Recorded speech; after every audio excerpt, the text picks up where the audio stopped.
Народна банка на Македонија очекува со новите монетарни мерки да дојде до пат на каматните стапки за штедните влогови, а тоа да предизвика и пат на каматните стапки за кредитирање. Вака тврди замени гувернерката на Централната банка Маја Кадиевска-Влаховиќ, која учествуваше на годишното собрание на Сдруженијето на финансиски пазари АЦИ.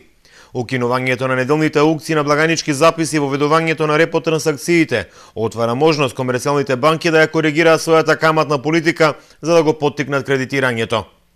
Доколку се намалат пасивните каматни стапки, во иднина би очекувале дека би требало да забележат пат и активните каматни стапки, односно каматните стапки на кредитите.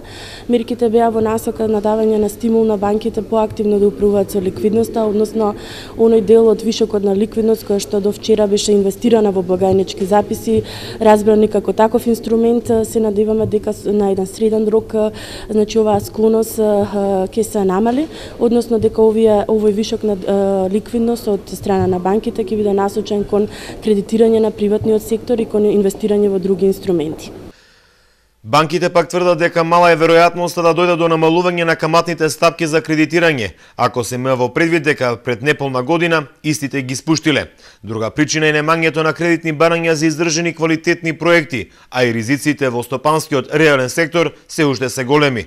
Според банкарите, новите мерки на монетарната власт ги насочи банките да инвестираат во државни харти од вредност или понатаму да се инвестира во благајнички записи, а намалениот приход да се префрли на депозитната страна, така што ќе се намалат само пасивните каматни стапки.